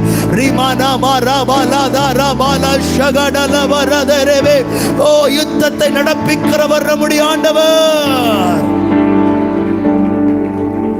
நான் சொன்னேன்ல, மௌனமா இருக்கிறவனுக்கும் ஜெபிக்கிறவனுக்கும் யார் யுத்தம் பண்ணுவா? கர்த்தர் யுத்தம் பண்ணுவார். அவர் ஒரு பதில் அனுப்புகிறார் பாருங்க. அந்த பதில் படிக்கிற போது அவ்வளோ சந்தோஷமா இருக்கும். 19ஆம் அதிகாரத்துடைய 32, 33, 34 வசனத்தை வாசிங்க. ஆகையால் கர்த்தர் அசீரிய ராஜாவை குறித்து அவர் சொல்றாரு பாருங்க, ஆண்டவர் சொல்றாரு பாருங்க, அவன் இந்த நகரத்திற்குள் பிரவேசிப்பதில்லை, இதன் மேல் அம்பு எய்வதில்லை, இதற்கு முன் கேடகத்தோடு வருவதும் இல்லை, இதற்கு எதிராக கொத்தளம் போடுவதும் இல்லை. அவன் இந்த நகரத்திற்குள் பிரவேசியாமல் தான் வந்த வழியே திரும்ப போவான். என் நிமித்தமும் என் தாசனாகிய தாவீது நிமித்தமும் நான் இந்த நகரத்தை ரட்சிக்கும்படிக்கு இதற்கு ஆதரவாக இருப்பேன் என்பதை கர்த்தர் உரைக்கிறார் என்று சொல்லி அனுப்பினான். கைகளை தட்டி ஆண்டவரை மகிமைப்படுத்த மாட்டீங்களா? வசனம் சொல்லுகிறது பாருங்க, எவர்கள் உனக்கு விரோதமாய் வருகிறார்களோ அவர்கள் ஒரு வழியாய் வருகிறவர்கள் 7 வழியாய் ஓடி போவார்கள். உனக்கு விரோதமாய் வருகிறவர்களை இனி நீ தேடியும் காணாதிருப்பார். ஓ எசேக்கியா ராஜாவின் இடத்துல கர்த்தருடைய வார்த்தை வருகிறது, பயப்படாத எசேக்கியா, எசேக்கியாவே, அவன் இந்த நகரத்திற்குள் பிரவேசிப்பதில்லை, அவன் இதன் மேல் அம்பு எய்வதில்லை, கேடகத்தோடு வருவதில்லை, அவனுடைய எதிரி ஓடுவதில்லை. ஹalleluya ஹalleluya ஹalleluya ஹalleluya. வசனம் ரொம்ப அழகா சொல்லுது பாருங்க. இந்த நகரத்திற்குள் பிரவேசியாமல் அவன் வந்த வழியாக திரும்பி ஓட போகிறான். தெய்வ பிள்ளைகளுக்கு விரோதமாய் வருகிற பிரச்சனைகள், துண்ட காணோம் துணிய காணோம் ஓடி போகிற நாட்கள் வந்துவிட்டது. உன்னை துன்பப்படுத்தின, உன்னை துக்கப்படுத்தின, உன்னை களங்கடித்த, உங்களை பயப்படுத்தின, உங்களை சந்தேகப்படுத்தின, இயேசு எனக்காக அற்புதம் செய்வாரா, சபைக்கு போகிறனே என் வாழ்க்கையில் அற்புதம் நடக்குமா, என் தேவைகள் சந்திக்கப்படுமா என்று சொல்லி சந்தேகப்படுத்துகிற வார்த்தைகளின் மத்தியிலே தகர்க்கப்பட்டு வந்திருக்கிற தேவ பிள்ளையே, இந்த காலை வேளையில் ஆண்டவர் உங்களிடத்தில் தீர்க்க தரிசனமாய் சொல்றாரு. உனக்கு விரோதமாய் வருகிற சனகரிப்பை நீ தேடியும் காணாதிருப்பாய். அவன் வந்த வழியிலே அவன் திரும்பி ஓடி போக போகிறான். உன் வாழ்க்கையில் இருக்கிற வியாதி இனி தேடியும் காணாதிருப்பாய். உன் வாழ்க்கையில் இருக்கிற போராட்டத்தை இனி தேடியும் காணாதிருப்பாய். உங்க வாழ்க்கையில் வருகிற பிரச்சனைகளை நீங்க தேடியும் காணாதிருக்க போகிறீங்க. என சர்வவல்லவர் உங்களுக்காக யுத்த களத்தில் அவர் இறங்கி இருக்கிறார். ஓ ஹalleluya ஹalleluya. ரப்சாக்கே ரொம்ப அதிகமா என்ன பண்ணிட்டான் சொல்லுங்க, பேசிட்டான். சத்ரு என்னைக்குமே ரொம்ப அதிகமா பேசுவான், ரொம்ப பயங்கரமா. ஓ இப்படியா அப்படியா அப்படி இப்படின்னு. ஆனா ஆண்டவர் ஒரே பதில் தான் கொடுப்பாரு. ஆனா அந்த பதில் அவன் வாழ்க்கையின் முடிவா இருக்கும். 35ஆம் வசனத்தை வாசிங்க. அன்று ராத்திரியிலே சம்பவித்தது என்னவென்றால், கர்த்தருடைய தூதன் புறப்பட்டு அசிரியரின் பாளையத்தில் 185,000 பேரை சங்கரித்தான். அதிகாலமே எழுந்திருக்கும் போது இதோ அவர்கள் எல்லாரும் செத்த பிரேதங்களாய் கிடந்தார்கள். யுத்தம் இல்லாத வெற்றி யாருக்கு தெரியுமா கிடைக்கும்? ஜெபிக்கிறவர்களுக்கு, மௌனமா இருக்கிறவர்களுக்கு, தேவ சமூகத்தில் ஓடோடி வருகிறவர்களுக்கு யுத்தம் இல்லாத ஒரு வெற்றி சம்பவிக்கும். இக்கால வேளையில் ஆண்டவர் தீர்க்க தரிசனமாய் சொல்றாரு, உன் வாழ்க்கையில சில யுத்தத்தை நான் முடிக்க போகிறேன். நீ அல்ல நீ அல்ல நீ அல்ல, நான் முடிக்க போகிறேன்.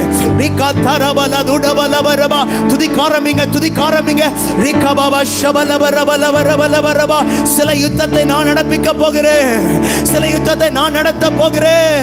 ஒரு தூதன் இறங்கினா போதும், 185,000 பேரா இருந்தாலும், ஒரு ராத்திரிக்குள்ள எவ்வளவு பெரிய போராட்டமா இருந்தாலும், எவ்வளவு பிரச்சனைகளா இருந்தாலும், என் ஜனத்திற்கு விரோதமா, என் எசேக்கியாவுக்கு விரோதமா, எனக்கு செம்மையானவனுக்கு விரோதமா, என்னை நம்பி இருக்கிறவனுக்கு விரோதமாய் எத்தனை பிரச்சனைகள் வந்தாலும், எத்தனை யுத்த வீரர்கள் வந்தாலும், ஒரு தூதனையாவது அனுப்பி என் தேவன் அற்புதங்களை செய்வார். இன்னைக்கு ஆண்டவர் உங்களுக்கு ஒரு தூதனை அனுப்புகிறார். உங்க சூழ்நிலையில ஒரு தூதன் இறங்கி வருகிறார். உங்க பிரச்சனையில ஒரு தூதன் இறங்கி வருகிறார். உங்க போராட்டத்துக்கு ஒரு தூதன் இறங்கி வருகிறார். Right now I speak an angel. உன் வாழ்க்கையில ஒரு தூதன் இறங்கி வருகிறான்.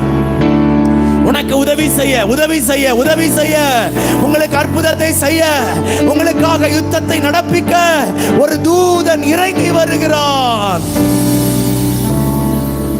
ஓ ஹalleluya ஹalleluya ஹalleluya. எதிரியின் சத்தம் எவ்வளோ பயங்கரமா இருந்தாலும் கடைசியில தீர்ப்பு எழுதுறது யாருன்னு கேட்டீங்கன்னா, டைட்டஸ், நம்முடைய ஆண்டவர் தான் தீர்ப்பு எழுதுவார். யார் பட்சத்துல மெஜாரிட்டி இருக்கு மைனாரிட்டி இருக்குதுன்றது பிரச்சனை இல்ல, யார் தீர்ப்பு எழுதுறான்றதுல தான் பிரச்சனையே இருக்குது. தீர்ப்பு எழுதுகிறவர் யார் தெரியுமா? யார் பட்சத்தில் தெரியுமா இருக்கிறாங்க? நம்ம பட்சத்தில் இருக்கிறார், உங்க பட்சத்தில் இருக்கிறார். உங்களுக்கு இன்னைக்கு காலையில எந்த இடத்துல தீர்ப்பு வேணுமோ இன்னைக்கு ஆண்டவர் உனக்கு தீர்ப்பு கொடுக்கிறாரு. ஓ ராகா தாரா பாபா லா டா டா லா பா லா பா லா பா, ஓ ஷபல வரவ வரவ. எசேக்கியாவே, உனக்கு தீர்ப்பு எழுதுகிற நாள் வந்தது. சத்துருக்கு விரோதமாய் தீர்ப்பு எழுதுகிற நேரம் வந்தது. Thank you Lord, thank you Lord, thank you Lord. எதிரியின் சத்தம் சத்தம் என்னைக்குமே காதை நிரப்பும். சொல்லுங்க, காதை. ஆனா தெய்வத்தின் சத்தம் இருதயத்தை நிரப்பும். ஹல்லேலூயா. எதிரியின் சத்தம் நம்மை பயப்படுத்தும், ஆனா தெய்வத்தின் சத்தம் நம்மை சமாதானப்படுத்தும்.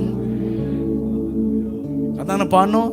யெகோவா ஓசேனு என்னை மீண்டும் கட்டுகிறீர், யெகோவா சபையோர் என்னை ஆளுகை செய்கிறீர், நீர் இல்லாமல் ஒன்றுமில்லையே, என்னை தள்ளாமல் சேர்த்து கொள்ளிரு, உந்தன் பிரசன்னத்தில் அமர்ந்திருந்து நீர் செய்யும் யுத்தம் காண்பே. என் பலத்தினா ஒன்றுமாகாது, என் சுயத்தினா ஒன்றும் நடக்காது, உந்தன் பிரசன்னத்தால் கூடுமே, உங்க பிரசன்னத்தால் கூடுமே. எதிரியின் சத்தம் காதை நிரப்பும், தெய்வத்தின் சத்தம் இருதயத்தை நிரப்பும். எதிரியின் சத்தம் நம்மை பயப்படுத்தும், தெய்வத்தின் சத்தம் நம்மை சமாதானப்படுத்தும். எதிரியினுடைய ஆயுதமே அவனுக்கு இருக்கிற சத்தம் தான், ஆனால் நமக்கு இருக்கிற ஆயுதம் தெய்வத்தின் சந்நிதி. அல்லேலூயா. சத்தம், சந்நிதி. ஓகேங்களா? கோலியாத் வரும், ஏய் இஸ்ரவேலில ஆம்பளன் ஒருத்தர் தான், வாங்கடா ஒண்ணுக்கு ஒண்ணு பாத்துரும், யுத்தத்துக்கு வாங்கடான்னு சொல்லிட்டு சத்தம் போட்டுட்டு வரான். ஆனா தாவீது கூலா தேவ பிரசன்னத்தில் இருந்தவன் வந்தான். வெற்றி யாருக்குன்னு கேட்டீங்கன்னா, சத்தம் போடுறவனுக்கா சந்நிதியிலிருந்து வந்தவனுக்கான்னு கேட்டா, சந்நிதியிலிருந்து வந்தவனுக்கு தான் வெற்றி. தெய்வ சந்நிதியிலிருந்து வெளியே வருகிறவனுக்கு தான் வெற்றி.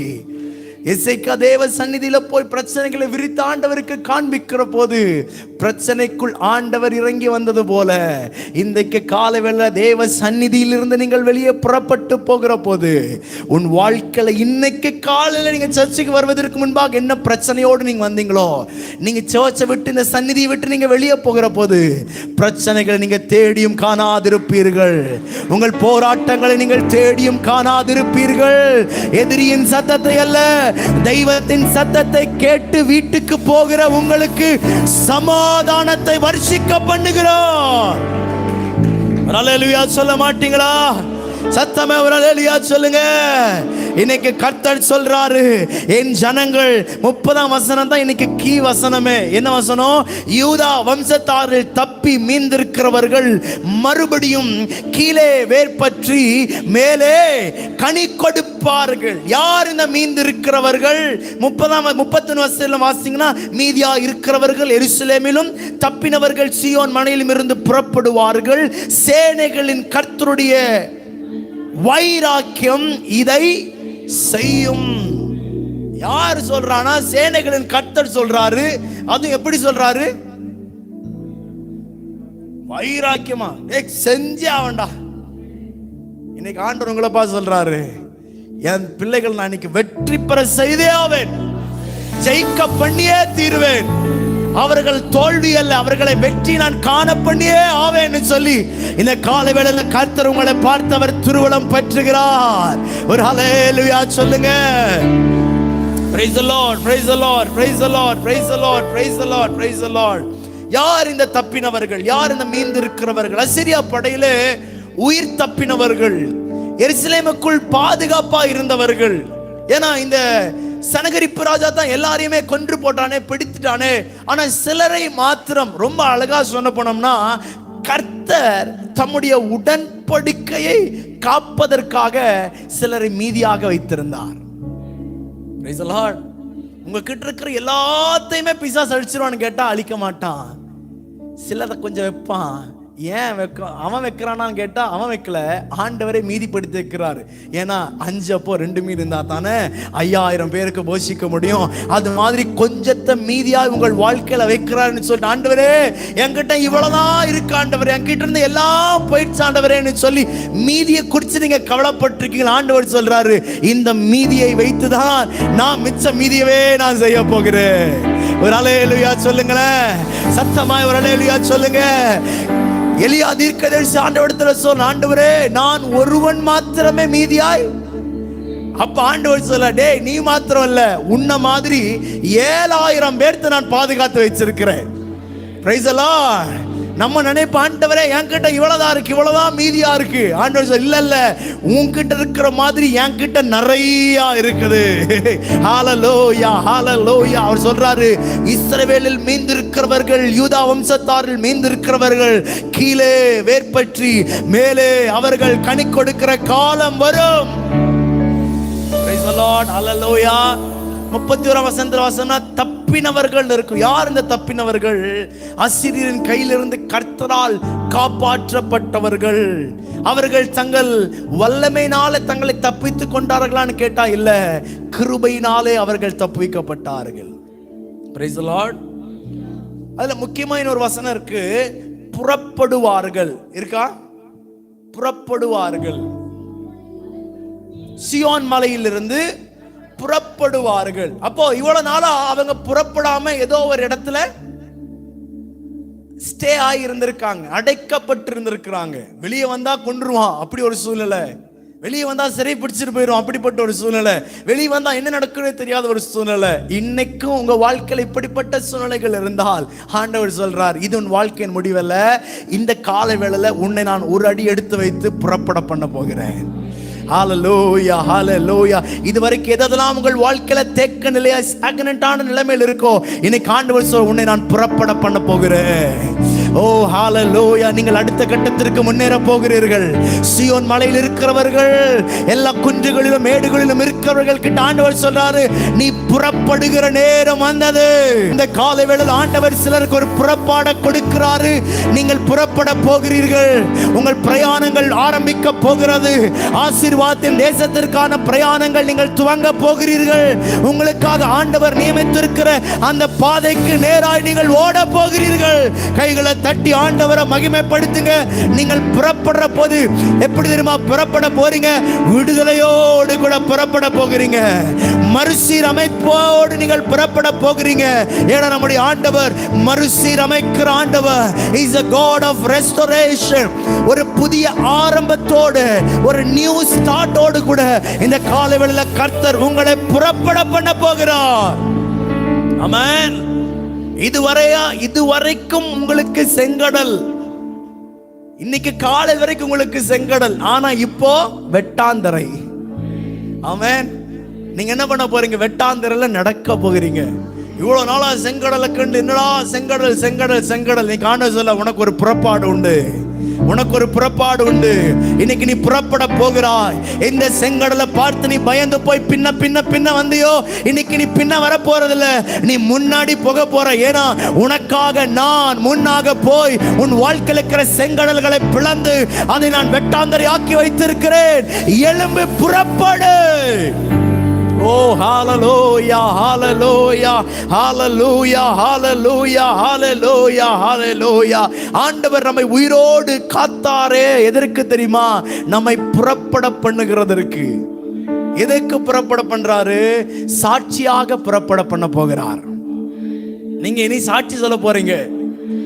நாங்க இப்படி இருந்தோங்க, சனகரிப்பு என்ற ஒரு பெரிய ராஜாவினுடைய கீழ் இருந்தாங்க, பயந்து போயிருந்தோங்க, எங்க தேசத்தையே முற்றுகை போட்டாங்க, வெளியே வர முடியல, உள்ள போக முடியல, பயந்து போயிருந்தோம், எதிர்காலம் என்னன்னே தெரியாத ஒரு சூழ்நிலை இருந்தோம். அந்த நேரத்தில் ஆண்டவர் தம்முடைய தீர்க்கதரிசியாக ஏசாயாவை அனுப்பி பேசினாரு. நாங்கள் பயந்து போயிருந்தவர்களா இருந்தோம். ஆனா இன்னைக்கு எங்களை கர்த்தர் புறப்பட பண்ணினார். அதற்கு நாங்கள் சாட்சிகளா இருக்கிறோம்னு சொல்லி நீங்க சாட்சி சொல்ல போகிறீங்க. ஹalleluya. அடுத்து புறப்பட பண்ற போது ஆசீர்வாதத்தோடு உங்களை புறப்பட பண்ண போகிறார். மூன்றாவது, தேசத்தை மறுபடியும் கட்டி எழுப்புகிறதற்காக உங்களை புறப்பட பண்ண போகிறார். என்ன சூழ்நிலையை பார்த்து உடைந்து தகர்க்கப்பட்டு இதுதான் என் வாழ்க்கையின் முடிவு நீங்க நினைச்சு வந்தீங்களோ, இன்னைக்கு ஆண்டவர் சொல்ற, உன்னை புறப்பட பண்ணுகிற போது நீ புறப்பட்டு போய் எந்த சூழ்நிலைகள் உடைக்கப்பட்டு தகர்க்கப்பட்டிருந்ததோ உன் கையை கொண்டு நான் அதை கட்ட போகிறேன் என்று கர்த்தர் சொல்லுகிறார். கடைசியா நீங்க புறப்பட போகிறீங்க. எதுக்கு புறப்பட போகிறீங்க? தேவனுடைய மகிமையை வெளிப்படுத்த புறப்பட போகிறீர்கள். ஹalleluya, ஹalleluya, ஹalleluya. இதெல்லாம் யார் சொல்றானா? சேனைகளின் கர்த்தரின் வைராக்கியம் இதை செய்து முடிக்கும். இந்த காலவேளையில கர்த்தருடைய ஆவியானவர் சொல்றாரு, எதை கண்டு நீ பயந்து வந்திருக்கிறாய், எதை கண்டு நீ சோர்ந்து போய் வந்திருக்கிறாய், தேவ சமூகத்தில் அப்படி எழும்பி நிற்போமா? எதை கண்டு சந்தேகத்தோடு நீ வந்திருக்கிறாய், இன்றைக்கு நான் புறப்பட பண்ண போகிறேன். உனக்கு ஒரு புறப்பாடு உண்டு, உனக்கு ஒரு புறப்பாடு உண்டு, உனக்கு ஒரு புறப்பாடு உண்டு, உனக்கு ஒரு டிபார்ச்சர் இஸ் கமிங். ஓ ராகா தாரா பாலா பாஷந்தனாத ரம்தனா. ஓ எப்படி ஒரு ட்ரெயின் வருகிற போது டிபார்ச்சர் அரைவல் ஒன்று இருக்குதோ, அதே போல உனக்கு ஒரு புறப்பாடு உண்டு. விமானத்தில் ஏறி எப்படி புறப்படுகிறார்களோ அது போல உனக்கு ஒரு புறப்பாடு உண்டு. அதை எந்த மனிதனாலும் தடை செய்ய முடியாது. சனகரிப்பு வரலாம், எவ்வளவு ராஜாக்கள் வரலாம், மௌனமா இருக்கிற தேவ பிள்ளைக்கு, ஜெபிக்கிற தேவ பிள்ளைக்கு கர்த்தர் இறங்கி யுத்தம் பண்ணுகிறார் என்று இந்த காலை வேளையில தீர்க்க தரிசனமாய் சொல்லுகிறார். வாய்களை திறந்து சர்வ வல்லவரை மகிமைப்படுத்த தொடங்குங்க. ஓ எருசலேம் என்பது தேவனுடைய சந்நிதி. ஓ தேவ சந்நிதியே சில நேரத்தில் பிசாசு முற்றுகை போட்டு தேவ சந்நிதிக்கு போக முடியாத பாடுகள், ஜெபிக்க முடியாத பாடுகள், கீழே வேர்பற்ற முடியாத பாடுகள், ஆண்டவரிடத்தில் ஒரு மணி நேரம் பேச முடியல, உபவாசிக்க முடியல, கீழே வேர்பற்ற முடியல. இந்த காலை வேளையில் ஆண்டவர் சொல்றாரு, அப்படிப்பட்ட சீதோஷணை நிலைகளை எல்லாம் நான் மாற்றி உன் வாழ்க்கையில நீ கீழே வேர்பற்றி மேலே கனி கொடுக்கிற காலம் இன்றைக்கு வந்திருக்கிறது. ரேகா தாரா வாலா தாரா வாலா வாலா தாரா வாலா ரவாலா ரவா. ஓ ஷபலா துடர வலக துடவலவா. ரேகே டேலிகஸ் மனா கர்கரா துடவா. ரேமேனி ஹஸ்மனா கல்கபா. ஓ ரவா ஷந்தரே. ஓ தேவ பிள்ளையே, மீதியா இருக்கிற தேவ பிள்ளையே, யூதா வம்சத்தாரில் மீந்திருக்கிறவர்களே, நீங்கள் கீழே வேர்பற்றி மேலே கனி கொடுக்க போகிறீர்கள். துதிக்க தொடங்குங்க, துதிக்க தொடங்குங்க, துதிக்க தொடங்குங்க. ரிகபபபப ஷந்தராதரந்தனா. ரப்சாகேன் வார்த்தைகளை கண்டு சோர்ந்து பானாயோ, கவலைப்படாத, கவலைப்படாத. ஜெப குறிப்பை என் சமூகத்திற்கு கொண்டு வா, என் சந்நிதிக்கு கொண்டு வா. என் சந்நிதிக்கு வந்த நீ திரும்பி போகிற போது கண்ணீரோடு அல்ல, பதிலை பெற்று கொண்டு போக போகிறாய்.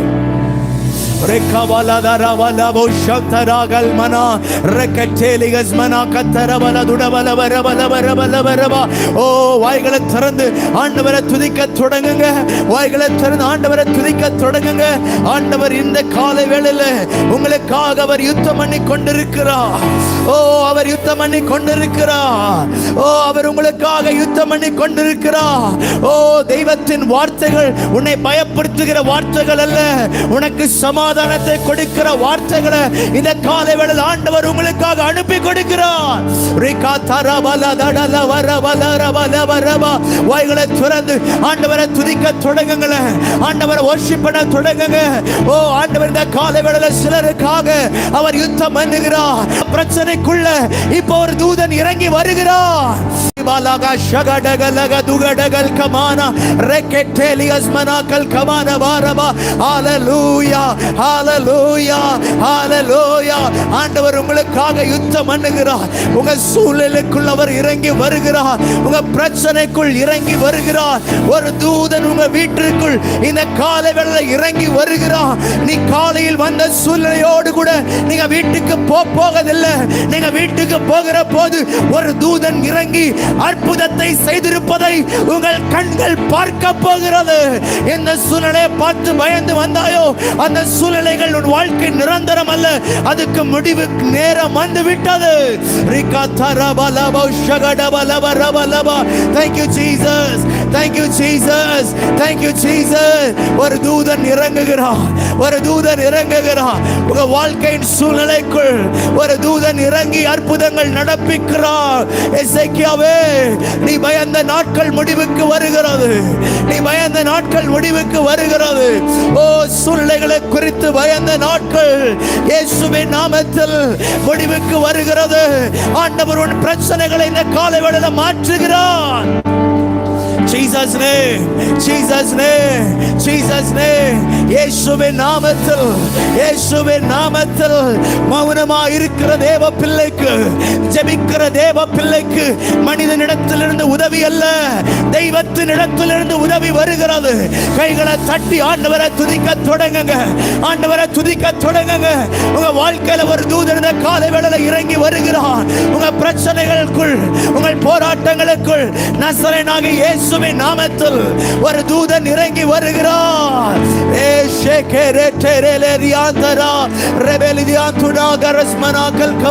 இயேசுவின் நாமத்தினாலே, இயேசுவின் நாமத்தினாலே எதிர்ப்புகளின் ஆவிகள் நான் நிர்மூலமாக்கி நான் ஜெபிக்கிறேன். போராட்டத்தின் ஆவிகளை நிர்மூலமாக்கி நான் ஜெபிக்கிறேன். இயேசுவின் நாமத்தில் ஜெபிக்கிற எசேக்கியாவுக்கு உதவி செய்ய சர்வ வல்லவரே இறங்கி வந்தது போல இந்த தேவ பிள்ளைகளுக்கு உதவி செய்ய நீர் இறங்கி வருவீராக. Thank you Jesus, thank you Jesus, thank you Jesus, thank you Jesus, thank you Jesus. பயப்படுத்துகிற வார்த்தைகள், சந்தேகப்படுத்துகிற வார்த்தைகள், இந்த காலை வேளையில ஆண்டவர் அவைகளிலிருந்து உங்களை செப்பரேட் பண்ண விரும்புகிறார். வாழ்க்கை முற்றுகை போடப்பட்ட நிலைமையா இருக்கலாம். குடும்பத்தில் போராட்டங்கள், வேலை ஸ்தலத்தில் எதிர்ப்புகள், பொருளாதாரத்தில் நெருக்கடிகள், என்ன பண்றேன்னு தெரியலையேங்கிற போது இதுதான் என் வாழ்க்கையின் முடிவா, இப்படிதான் நான் இருக்க போகிறேன்னா என்கிற கேட்கிற உங்களுக்கு ஆண்டவர் சொல்றாரு, இல்ல இல்ல இல்ல, நீ கீழே வேர்பற்றி நீ மேல கனி கொடுக்க போகிறாய். உங்க பொருளாதாரம் கீழே வேர்பற்றி மேல கனி கொடுக்க போகிறது. உங்க ஜெப வாழ்க்கை கீழே வேர்பற்றி மேல கனி கொடுக்க போகிறது. தேவனோடு இருக்கிற உறவு கீழே வேர்பற்றி மேல கனி கொடுக்க போகிறது. அதை எந்த மனிதனாலும் தடை செய்யவே முடியாது. Thank you Jesus. பரலோகத்தின் நல்ல ஆண்டவரே, உம்முடைய பிள்ளைகளுக்காக நாங்க ஜெபம் பண்றோம். இந்த காலை வேளையில தேவ சன்னிதானத்தில் வந்து தேவ வார்த்தைகளை கேட்ட ஒவ்வொருவரையும் சர்வ வல்லவர் பலப்படுத்தி தைரியப்படுத்தி அனுப்புவீராக. யூதா வம்சத்தாரில் மீந்திருக்கிறவர்களை மறுபடியும் கீழே வேர்பற்றி மேலே கனி கொடுக்க வைப்பேன்னு சொல்லிருக்கீங்களே. தேனைகளின் கர்த்தரின் வைராக்கியம் இதை செய்யும்னு சொல்லிருக்கீங்களே. இயேசுவின் நாமத்தில் இங்க வந்திருக்கிற ஒவ்வொருவரும் வேர்பற்றுகிறவர்களாய் கனி கொடுக்கிறவர்களாய் கர்த்தரை மாற்றுவீராக. எல்லாரும் நாங்கள் ஆசீர்வதிக்கிறோம். கேட்ட வார்த்தை இந்த வாரம் முழுவதும் உங்கள் வாழ்க்கையில கிரியை செய்யட்டும். நடந்தாலும் படுத்தாலும் தூங்கினாலும் என்ன பண்ணாலும் அந்த வார்த்தை கிரியை செய்து கொண்டிருக்கட்டும். ஆசீர்வதியும். இயேசு கிறிஸ்துவின் நாமத்தில் ஜெபிக்கிறோம் ஜீவனுள்ள நல்ல பிதாவே. ஆமென், ஆமென், ஆமென்.